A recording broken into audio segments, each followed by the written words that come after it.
Welcome everybody, it's Watercolor in 5. Hey, we're gonna have a good time here. This is just some quick videos, around approximately 5 minutes we're gonna take, and we'll just cover maybe just one idea, one technique, one bit of information, a tidbit of information that we have on watercolor, just so we can like focus on that one thing for a few minutes, and then we just move on about our day, whatever we might be doing, our morning, our evening. Let's have fun at this. Let's do this. And also too, I just consider subscribing. Thumbs up if you like the video, and also if you hit the notification bell once you subscribe, you'll receive a notification on YouTube when my new video comes out each time I create a new video on this Watercolor in 5 channel. I also have another channel on YouTube, Chris Petrie, and that's my name. Just simple type that into YouTube, CHRIS space PETRI, and you'll find that I have many other watercolor artists, or many other watercolor videos, full-length videos on techniques on how to paint all different styles of watercolor paintings. So that's another great wealth of information for you too. Going to my other YouTube channel, this channel is a great fantastic fun time of just learning a quick few tips and ideas in watercolor, and then we just move on about our day, our evening, our morning, so on and so forth. All right, so let's get right into it here. This is going to be how to keep your paints moist in your palette. So it doesn't matter whether you have a small palette for a watercolor artist, if you have a small palette, paint box, a medium-sized paint box or palette, or if you have a large watercolor palette and paint box. Size doesn't matter at all. It's all just about the way you keep your paints when you're not painting. That will make the difference in having a really good palette where whenever you open it up to go paint, whether it's once a week or once every few weeks or every day, the paints are always going to be moist, and you're not going to be wasting money trying to dig out old dried up paint and then start with new paint. This will save you a lot of money in the long run with your paints. Let's get right into it. So this is how I do it. I'm going to explain the way I keep my palettes, and if you follow the way I do it, you're going to be fine. You'll have fresh, moist paints all the time when you go to paint.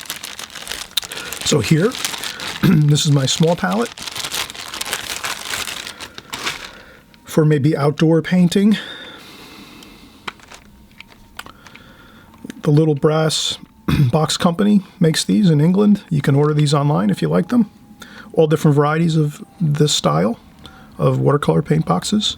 So here, this is just a moist paper towel, small piece of paper towel that I spritz with a water bottle, or you can just even dip it into a water bucket, a paint bucket with some water in there, just to moisten it. So when you're done painting, you would just maybe give the paints a little spritz quick. Put in the paper towel, give that a quick spritz, and that's it. And then close it up. And I have a Ziploc baggie here, and I just put it in the Ziploc baggie and fold it up. And I set it on a cool windowsill in the wintertime. And in the summertime, I'll put it in a small refrigerator, or in my regular refrigerator in my studio. So that's basically all there is to it. And then when you're ready to paint, whether it's a few days later, a week later, 2 weeks later, even a month later, depending on how often you paint, you just take your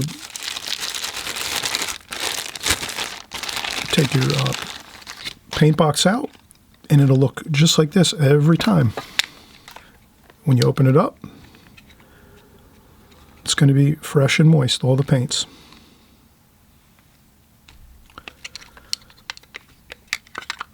And then I have this one I use on a daily basis.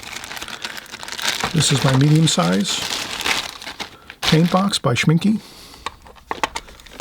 I use this on a regular basis. And again, the moist paper towel. And all the paints are fresh and moist.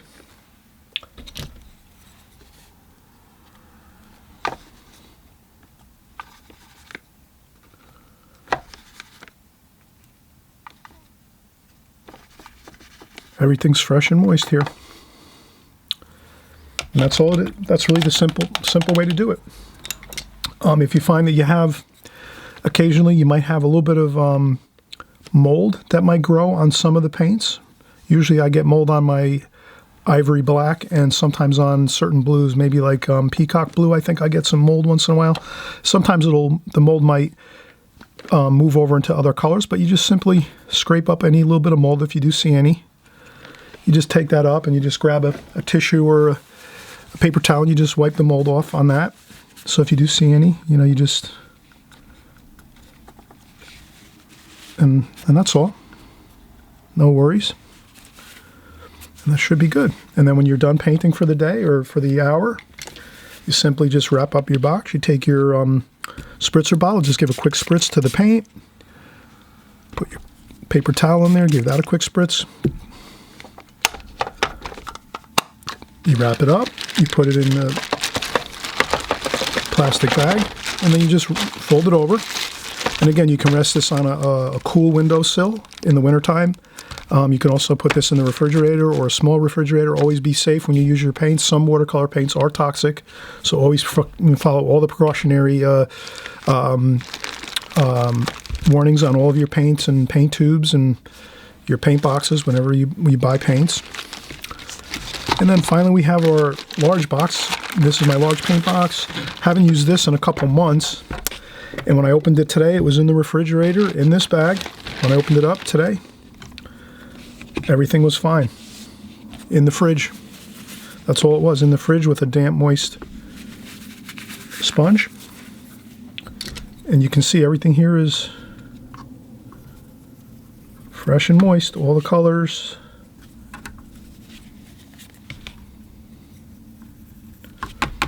So that's all you have to do. This way you don't waste any money on having to dig out old dried paints out of your palette box. You just keep these just like we went over here. You keep your paints in your palette just like we did here, and you'll have a fine time of having always fresh, moist paint. So let's keep that in mind.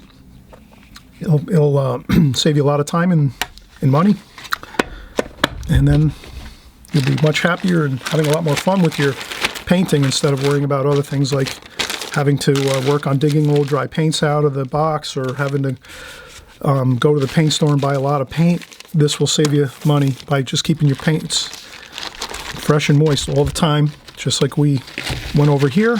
And of course, if you want to leave comments or any further questions, always leave comments in the comment section of this video, and we'll answer those, and we'll go over anything you might need to know. All right, so have a great day, great evening, a great morning, and we'll see you on the next video. Bye-bye.